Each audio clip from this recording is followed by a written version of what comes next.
Hey everybody. So as many of you surely already know, Ghost of Yotei studio Sucker Punch was involved in controversy a couple of weeks ago as some of their developers were seen mocking, demeaning and celebrating the political assassination of Charlie Kirk over on Blue Sky just as it had happened. I won't reiterate what happened as I already talked about it on the previous video. I'll just touch up on key information that is relevant to this video and then I'll be moving on with my point. First, no matter what spot in the wide political spectrum you may find yourself in, I think it's normal to see what happened as a terrible day in our collective history as, well, just people undergoing difficult times across many places in the, let's say, Western world. No matter what you thought of the man, what happened was regrettable and bad for every single one of us. It was an attack on free speech, a terror attack, with the goal of provoking fear, uncertainty, and further division between people. Not to mention the horror of the circumstances, how public it was, and how a family was robbed of a father, husband, and son. And this is just what the situation is when grounded in reality, of course, because sadly, there's also all manner of disinformation out there and short snippets cut out of context to try and present him as some kind of monster. And for that, there's thankfully already big videos like this one debunking the lies with full context. He really was just a man willing to respectfully discuss ideas, even with those who strongly disagreed with his points. After all, that's the healthy thing to do here. Disagreement should not be unnatural or violent, and his positions and demeanor never invited anything like that. Though there are people out there, even officials holding political offices, who are hell-bent in trying to make it look that way so that they can justify their own proclivity to violence. Regardless of personal opinion, one way or the other, the events mark a point of societal decay, something nobody should celebrate because it's ultimately a thing that is bad for all of us. It's stepping away from civil society and into the kind of things that we see in destabilized third world countries. So to see so many game developers doing so was insane and left me with a very bitter taste in my mouth. I won't reiterate this either as I've spoken more about it on this other video. Links to both will be in the description and top comment. Now, I won't pretend like I didn't already have some reservations in regards to Ghost of Yotei. I did, and I talked about him in a couple of videos. But this didn't mean that I wasn't going to buy it, much the contrary actually. I like to buy games like these because I don't just enjoy talking smack without backing it up with facts. I like to see whether the game proves my concerns to be right or wrong. And if a game is good, I like to come out and say, hey guys, turns out I was wrong about this game is actually solid. And if a game is bad, then I like to spend as much time as I need to do a breakdown of exactly what makes it bad. So I was going to buy Ghost of Yotei regardless. This isn't a case of saying, oh, who cares if you're not buying it now, you were never going to buy it anyway. No, that's not at all the case. I was. But that changed when I saw what happened with those developers. Well, actually, to be specific, it changed when I saw what happened in the aftermath. Which was nothing. I saw the screenshots of that developer, Drew, having a blast online mocking what happened in a little echo chamber post with other developers from Sucker Punch and other studios as well, like Bungie, The Coalition, and some others, and there was no response up until going to bed. The next day, I got up, and there was no reaction nor response yet either. Not even a firing. That only came later this day, and it was only Drew. No word on any of the others, nor any word of a statement disavowing the shit show that was now all over social media, with the developer even going ahead and doubling down even before getting fired. Like they didn't even realize that what they had done was wrong, and apparently nobody had told them either. That's what prompted that first video, in which I vent about the fact that this industry is so up its own ass these days, constantly worrying about social impact and other external causes outside of what should actually be their main function, which is to make video games. It's incredibly hypocritical and tone-deaf to worry so much about utterly pointless things throughout the year, some of which are even detrimental to their own studios and games that they produce, and yet, when something actually bad happens, that involves them directly, when something so ugly as what happened is staring them right in the face, they say nothing and do very, very little. At the time of that video, things were still fresh. But even now that I am much more clear-headed, I still feel the same way. I am against what these studios and publishers do these days. I don't like them attaching themselves to social causes and to build identities that carry societal and political weight. I believe it clashes with their work, and, well, I mean, it just does. This is a fact. They tailor their work to these ideals that they wish to embody as a socially conscious and responsible company. Sometimes in subtle ways, other times not so subtle. One way or another, this compromises their creative freedom, when all they should be doing is just making good games and building the identity of a badass studio that makes banger after banger. The only thing that they should be conscious of is who their audience is and what their audience wants, rather than what they actually do these days, which is to deny the vast majority of their audiences to appeal to investors and social justice movements instead, while placing their optics as a company ahead of the quality of their work as a studio. But, you know, if they're going to go ahead and do this shit anyway, if they're going to ignore what they should be doing to play this lame, boring, and excruciatingly expensive game of corporatization, then at the very least have the f***ing balls to condemn political violence. Even if that means pissing off the extremists you spent the last decade hiring and catering to in your studios. Hell, even if it means firing them. After all, what are we doing employing people who wish to see their coworkers, friends, families, neighbors, etc. killed for just having moderate opposing views?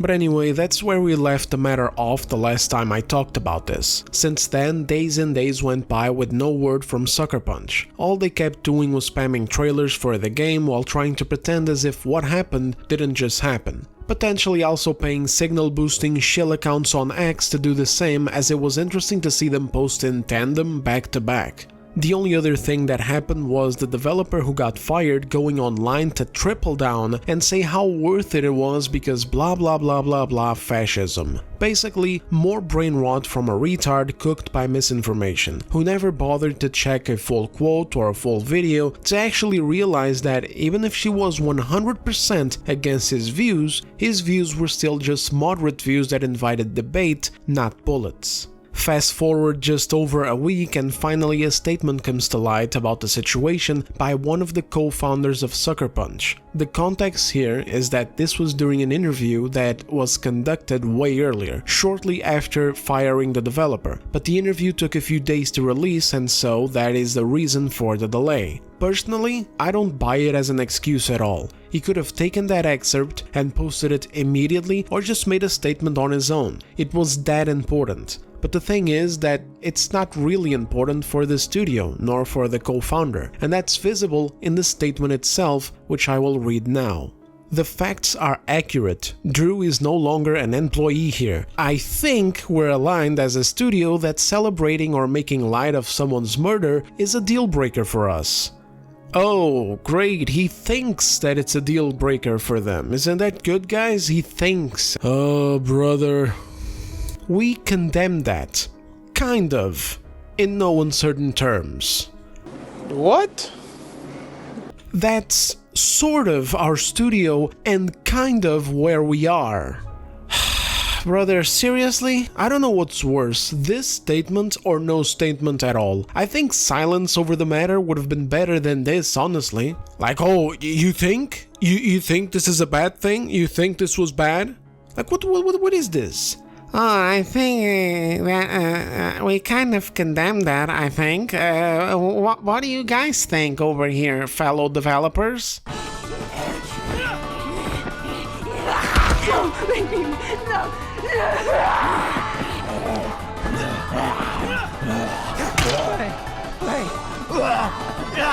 I know this was enough for a lot of people. It was kind of like, oh hey, at least they addressed it, and I get that, but this is a god-awful statement with these many qualifiers for condemning the easiest goddamn thing in the world to condemn. Now, I'm not one to scrutinize over words, like I'm not one to be a Karen is basically what I'm trying to get at, so I just shrugged this off and I moved on, keeping my distaste to myself, and still feeling weird about the possibility of spending money on this game, like still feeling like, because initially I thought if they make a statement, if they fire the people celebrating this, maybe that'll make amends for it and I'll buy it. But definitely not like this, and I don't think that talking about it now and explaining why is a Karen thing at all. I think this statement confirms a lot of bad things going on in the studio that we're going to get into now. So back when I first saw Erika Ishii casted as the protagonist, I had a thought. It was just a thought, and it was based off of pattern recognition, which, to be fair, is not always correct. I said I didn't know this for sure, and I said that I was still open to playing the game and see it speak for itself, but I was concerned that the decision to hire that woman specifically was deliberate and had ideological motivations behind it. And something I talk about in some videos of mine is how that's the biggest problem with some games today that have a lot of really bad out-of-touch writing, characters, world building and stories in them. They are crafted through an ideological lens that is planted in the game like a seed by the developers who are incapable of separating their personal views and baggage from their work. And this, in turn, ends up in a game with a lot of problems that often cannot be easily solved. For example, with Dragon Age Veilguard, one of the faces of this game's cringe is obviously Tosh. I'm non-binary. But even if you completely removed Tosh from the game wouldn't magically be good because there's so many more vestiges of this ideological rot whose sources are the very writers and directors themselves. And I go into detail in my review videos of the game giving some examples of this kind of thing, like for instance the factions, how there's no real assassin faction anymore because that's optically bad, so they changed what the crows really were and represented. How there's no nuance to blood magic anymore because the lead writer thought that that should be optically evil, even though all the lore before it was never like that and was instead far more interesting and up to interpretation and use. How the treasure hunters and thieves literally don't treasure hunt anymore because stealing things from other cultures is wrong. This is all in the game, by the way. I got receipts in those videos, I'm not making random shit up. Presentation was also deeply affected in this game. Soft developers, soft vision, soft presentation. It just is what it is. You compare this to Dragon Age Origins and it's night and day. So when I sniff out this kind of thing, it makes me very worried about a game because this is straight up poison for an entire project, no matter how big it is. And it doesn't even have anything to do with whether I agree with these things or not, like, has nothing to do with my personal views on it. It has to do with the fact that these things should not be influencing a hyper-fictional video game set in another world in a dark fantasy RPG. It doesn't belong there. We just want escapism, not lectures or cringe that waters down the stories, characters and world building of a game. And the reason why I sniffed this out through the actress is because Erika Ishii is a very public, literally out and about and proud radical activist. This image has been circling around lately even, with a screenshot of her just letting everyone know that she's Antifa, which is now declared a domestic terrorist organization in the USA. And this was already visible in her own interactions online. She's really out there. She isn't even just Antifa in the sense that some like 50-year-old Karen on Facebook would say like, anti-fascist? Yes, of course I'm anti-fascist. Like, no, this is not what this is. We're all anti-fascist in a way. It's like, hey, you see this bad thing? I'm anti-bad thing. But Erika Ishii is on the actual level of what this Antifa designation is about. Radical far-left extremism that uses bullshit and hides behind a disingenuous use of language to justify extreme actions. That's why she thinks the police should be abolished, among other utterly moronic and cringy things that she has posted over the years. My honest opinion? I think she just does it for virtue signal points online. It looks good for her in her circle, it's like a label to her. We see a lot of actors doing this kind of shit even in Hollywood. I don't think she's on the same level of the actual domestic terrorists out there causing property damage and attacking people. Like, she's just some whacked out actress on social media saying the popular echo chamber thing. I don't think she belongs in jail or anything like that, but I do think that she supports them regardless. One way or another, it was because of these views of her that I was concerned about the game itself. I mean, at the end of the day, you have so many actors to choose from for a major game like this. So many known artists out there who are way better and more experienced at their jobs than her, and yet they go for Dumbo over here? I mean, what are the chances? Well, whatever the chances were, I fucking nailed it, because if that statement doesn't confirm my worries, I don't know what does. Initially, I got a lot of criticism for it, as if I was just hating from the get-go for no reason, with statements like, oh, it's just an actor, it doesn't mean the studio is like this, developers make games, not actors. Well, it's not just an actor anymore now, is it? I believe Sucker Punch is going through some inner turmoil. I don't think it'll last, of course. I mean, eventually this whole Charlie Kirk thing will wash over. Hell, even now with the release of the game in just a few days, I bet that things are so hectic at the studio that they aren't even thinking about anything else. But I think that when that happened, and in the background, there was an inner clash in there, where they had normal developers feeling a certain way about the devs' actions. After all, it's normal for normal people to see someone celebrating a murder and mocking the victim and his family and feel like that's disgusting, inhumane behavior. It's also very normal for regular developers who have scores of family members or friends who were Christian or conservative or both, the same way that Charlie Kirk was. Because again, that's really just a guy, and to see them celebrate that is a window of what would happen if it was them or their families or friends in Charlie's spot.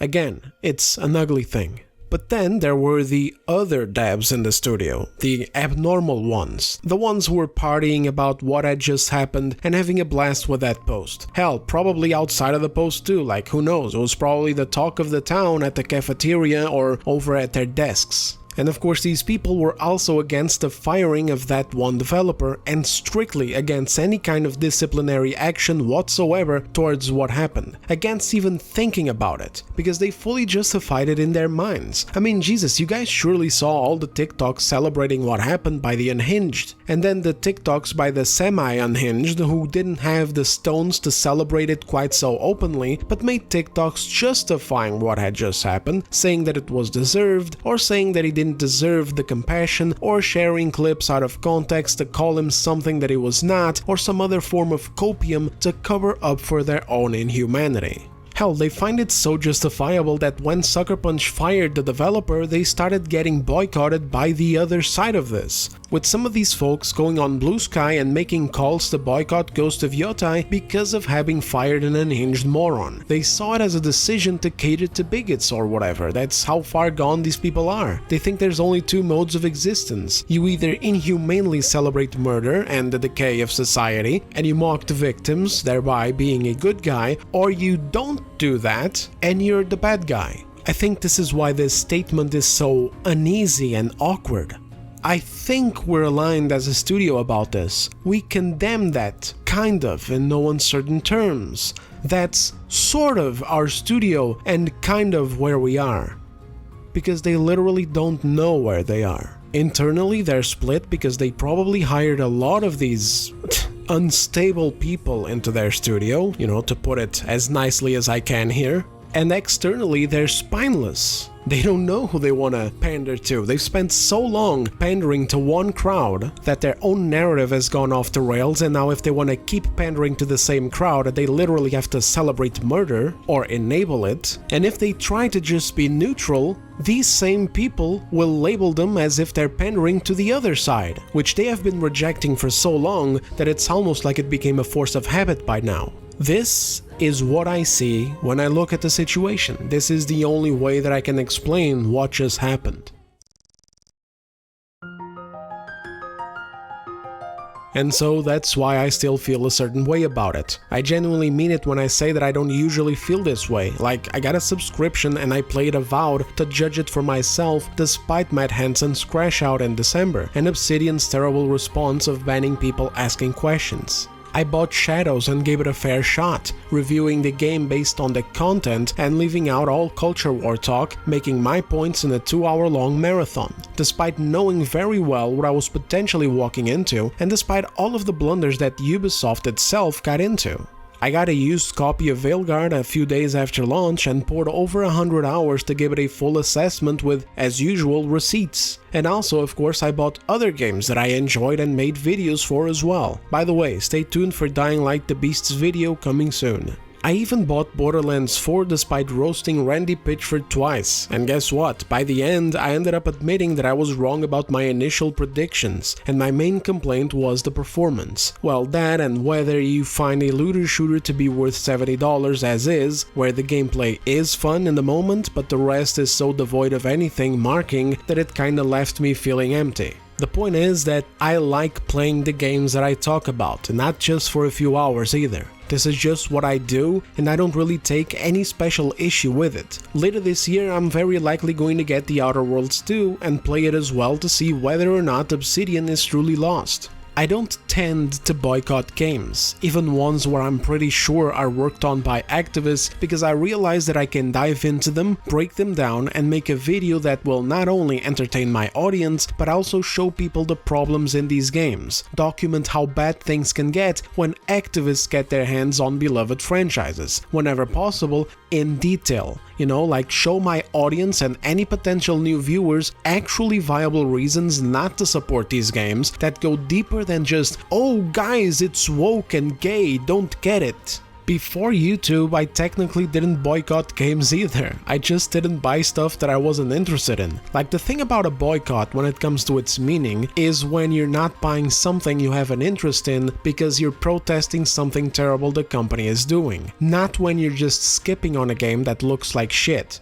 Now, of course, as a content creator who discusses things going on in the industry and breaks down the occasional game, this is different. Hell, there's some games where the content making fun of the game is even more entertaining than the game itself. But with Ghost of Yotei, I would actually feel dirty buying it. I think what happened here was nasty, and it's not just what happened now with those developers, it's everything. It's already dating back to the very beginning with the replacement of such a great male role model character to some random revenge-seeking girl boss embodied by a radical far-left activist as an actress. And I've never said this in a video before because I don't have solid evidence of it, but I'll say it now anyway since we're on topic. But I think the replacement of Jin as a character goes even deeper than that. Harkening back to what I mentioned earlier in the video, to the topic about these studios being very deliberate with what content they produce and put out because of their image and obsessions with optics, you know, because of their social awareness and responsibility thing, I believe the original game's story and its continuation would have clashed with that even if they had replaced Jin with Yuna to give us a female protagonist continuing the tale. I think a key factor of why they left Jin's story unfinished, and by the way, yes, it is unfinished,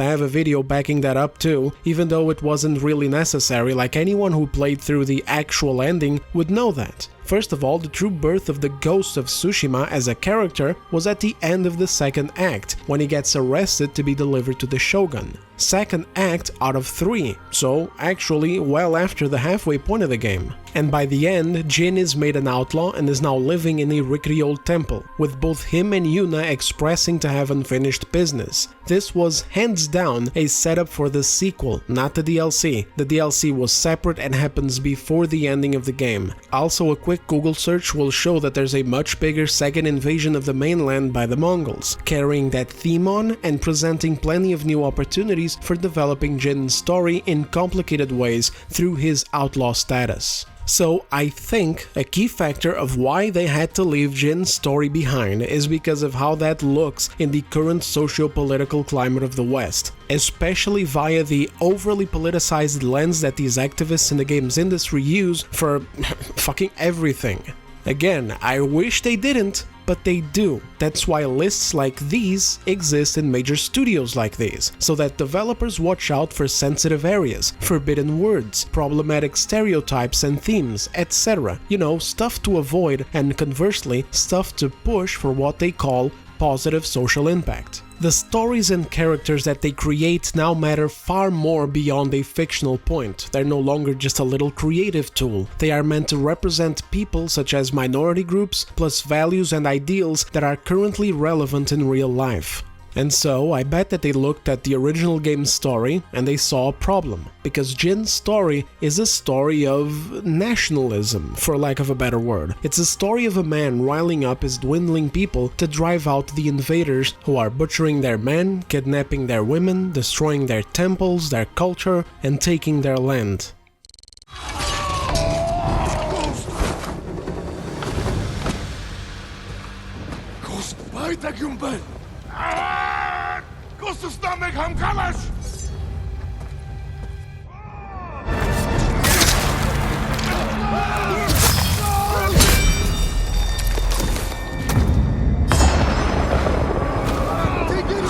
Invaders!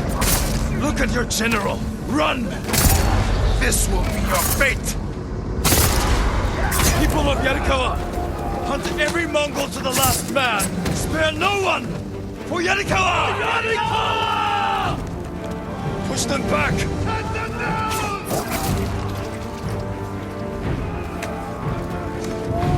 For the ghost! The ghost! Run, coward! We saved your town. Now, we help Lord Shimura save our island!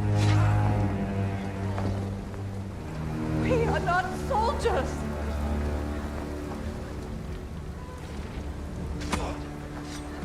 Who killed these Mongols?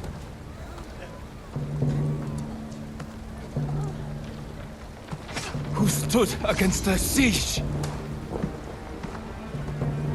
Who saved Yarikawa? We did.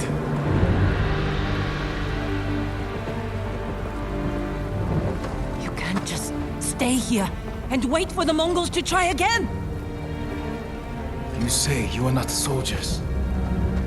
You are warriors. We can defeat the invaders and save our home. But only if we stand together.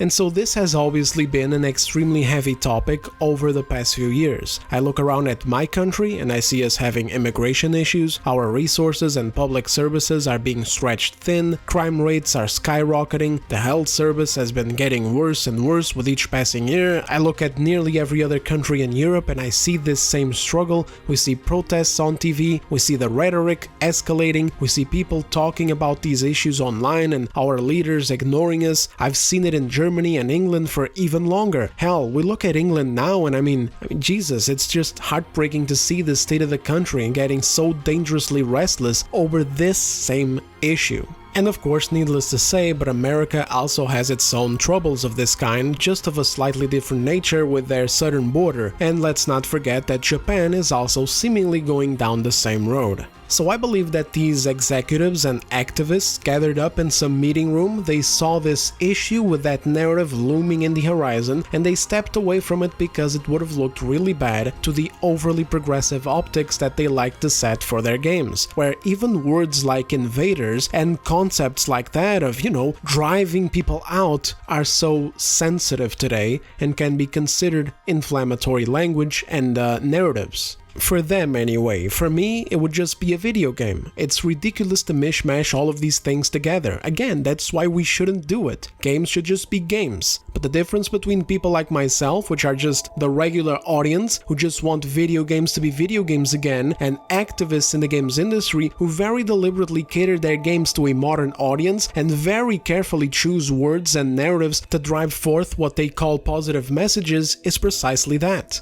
To me, it's that a game should be a game. To them, it's that a game should be a vessel for their messages. These are activists who proudly announce to the world that they want gaming to be more political and that video games are a great medium to reach young people and teach them how to think from a young age. How to think and how to feel about certain things. These aren't my words, by the way. These are the words of the people in charge of Gamescom, the Game Developers Conference, and certain specific projects like, for example, Take Us North, which is a sanitized game about migrants crossing the US-Mexico border. And I think there might even be some vestiges of this. For instance, the character's movements, she moves like Jin would move. Now you could say, oh, that's just the studio's combat style, and maybe you're right, but I don't think that they designed these things at random. Jin moved the way that he moved because he was a samurai. He was a prodigy trained by the greatest warriors in Tsushima. First, his father, Kazumasa, and then his uncle, Shimura. The similarities with the combat moves and stances make me think of that, and make me think that this character was designed to move like a man. Now, I'll give you that this could be for another reason, the usual one that we already see sometimes from activists in other games, who like to pretend that gender is a concept that doesn't actually exist, and so they make characters look damn near indistinguishable and perform equally with no discernible differences between male and female. I understand that happens sometimes too, but given other shreds of evidence here and there, it also could be because we were initially supposed to play as Jin.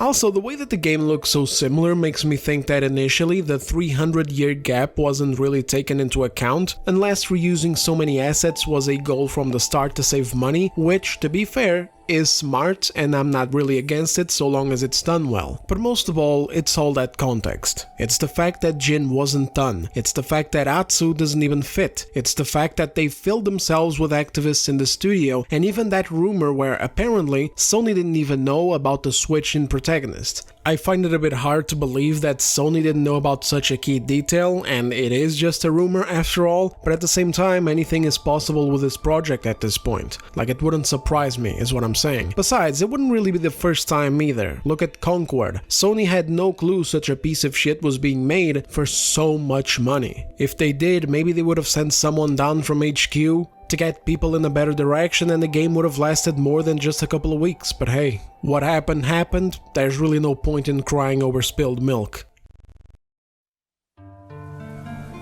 All in all, there's just something wrong with AAA, especially in America. Too many of these kinds of developers not just employed at these studios, but literally in the driver's seat of the culture surrounding gaming and game development in the AAA space. Again, as I said in the previous video, I don't care that they work in AAA. It's a job, it's fine. I care that they pump themselves up and do this performative activism bullshit, infecting the projects themselves. And there seems to be so many of them that realistically, I don't even know how the issue can get solved. Even the mass layoffs happening already in the industry because of games flopping don't seem to be displacing them, because they just get rehired into other studios and do the same thing. Like the Dragon Age Veil got writers and director got gigs immediately, and in high spots too. One of them ended up right here at Sucker Punch working on Ghost of Yotei. Even people in charge of shit in Concord got work immediately after. And here's the thing, guys, I understand that if you are a developer in the industry, obviously if you lose your job, very likely you're going to end up with another job in another studio. I'm not talking about the workers, you know what I'm saying? Like, I'm not talking about the people who are building the structure of the game. I'm not talking about, for example, a VFX artist or a matchmaking director or a fucking, I don't know, the guy who makes the character jump when you press X,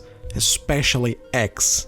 If you're jumping in a video game, in any other button, I already said this before on this channel, you need to watch yourself. Your days are numbered. Anyway, sorry, you get what I'm saying? I'm not talking about the people putting the burger together, I'm talking about the chefs.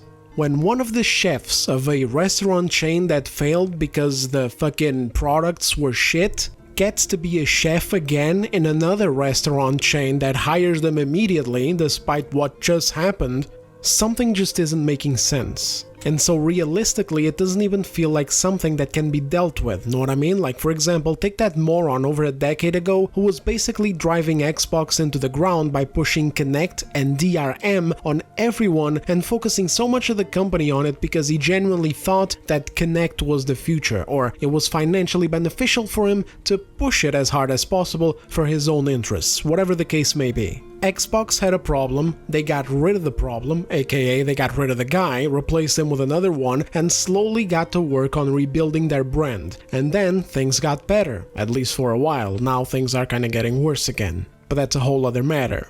But with these studios, like, if there's so many people who think this way and push this stuff so brazenly, you would need a whole damn restructuring or something. And that's just number one. Number 2 is that I think strong leadership needs to return to the games industry. I know it sucks that sometimes whole entire teams were working hard on a fantastic game, and then when it was time to hand out awards, only one guy got the credit, like Hideo Kojima for example, because it was like the dude would not let go. He would be on top of everything, every detail, all of it having to conform to his vision, and then all the praise going to him. Sometimes entire game studios defined by one guy who had that initial vision that made whatever game we're talking about very successful. Stuff like this often creating situations where the bulk of the developers working on a game, like hundreds of developers at times, being kind of the unsung heroes in the background of it all. But we need something like this to return. I think too many of these modern games are being made by oversensitive committees of Karens, and it's not working out. Way too many cooks in the kitchen, and I mean the cooks aren't even like an army of Gordon Ramsays or an army of moms who make the best damn spaghetti that we've ever tasted. They're armies of morons and weirdos who are so ideologically captured that they think that celebrating a man's murder is normal. Hell, not even just normal, but warranted.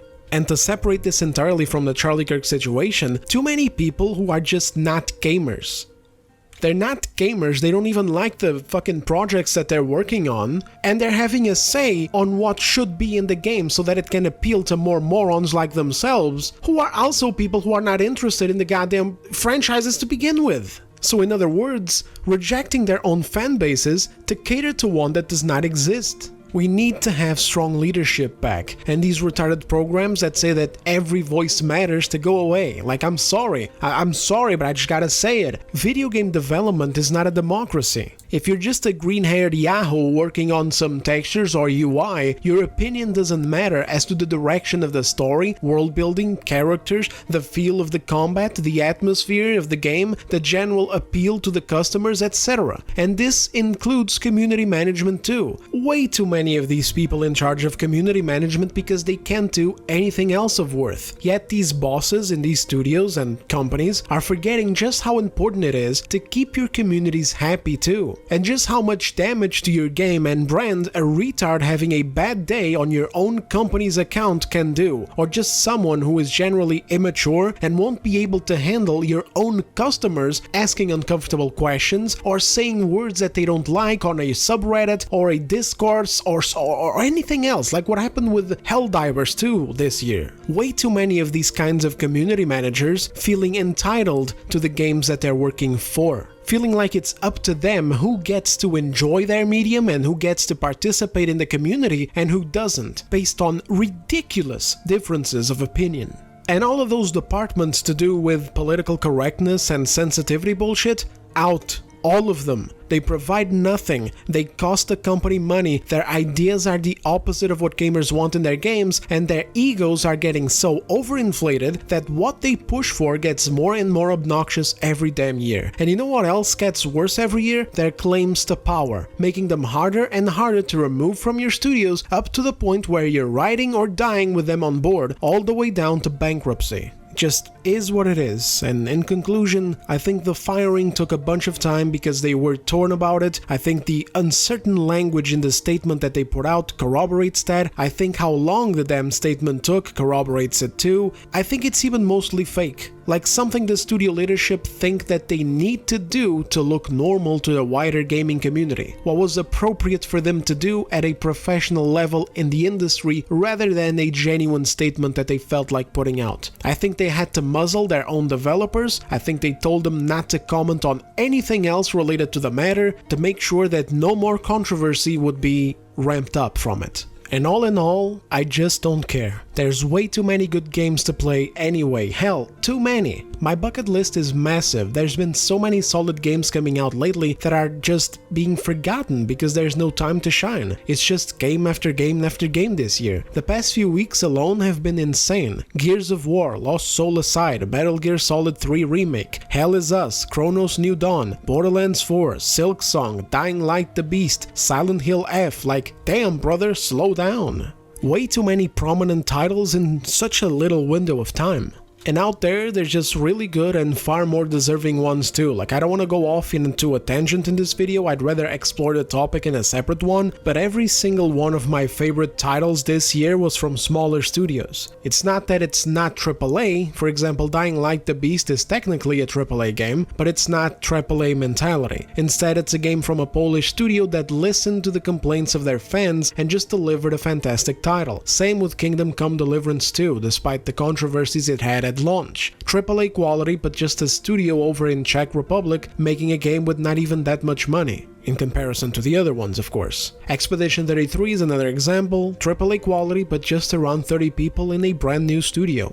Some of the others are not AAA at all though, and I love them, like Tainted Grail and Atomfall. Needless to say, I've got plenty to entertain myself with, and plenty to make content on as well. I'm not here to hound you guys over it, you guys can do whatever you want. If you want to buy Yotei, buy it. Just don't demean mine and others' decisions to not do so. Personally, I'm drawing that line, it's like a natural thing, I can't help but do it. I have no desire in spending money on this at all. I don't mind visiting the game someday if the content in it would be worth breaking down in videos, or to point out all the cringe if I got a hold of a copy without giving money to the studio, which honestly I might be able to do, I'm not gonna lie, it's actually really easy for me. I don't steal or anything, but I have a normie cousin who buys nearly every mainstream title that releases. I can't count on him to borrow me stuff like Atomfall or Hell Is Us, or even something bigger like for instance Monster Hunter Wilds, but these major ones like Yotei and Shadows, oh absolutely. In fact, with Shadows, if I wanted to, I wouldn't have to spend money on it, I could have just asked him to borrow me the game when he was done, but I wanted my review to come out sooner than later, so I got it. And it was probably a good decision because that game is so insanely bloated that my normie cousin probably hasn't even finished playing it yet.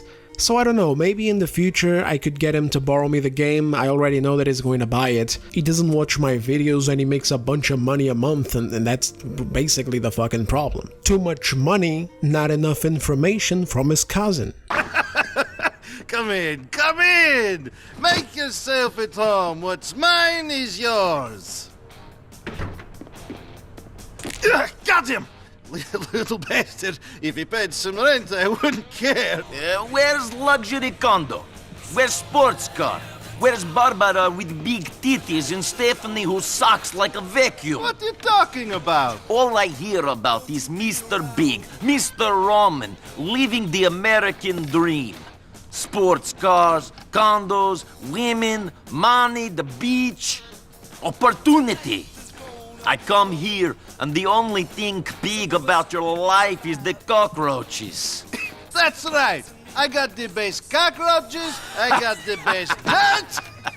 So anyway, if it's worth dragging in video form, I'll do it, but that's only a maybe, and that would only be in the future. As it stands, I have no interest in it whatsoever. I don't even trust that the work that the developers did is good. I think the gameplay will be solid because it's already built on the first game's foundation, but I think the story and the writing are going to be a treasure chest of cringe. May as well spend responsibly, fellas. Get some good games instead. I'll be doing my best to get some game recommendations out throughout the next couple of months. Hell, maybe I'll even make a mini series out of it. Games to buy instead of Ghost of Yotei. Who knows, we'll see. For now though, that's all I had to vent about.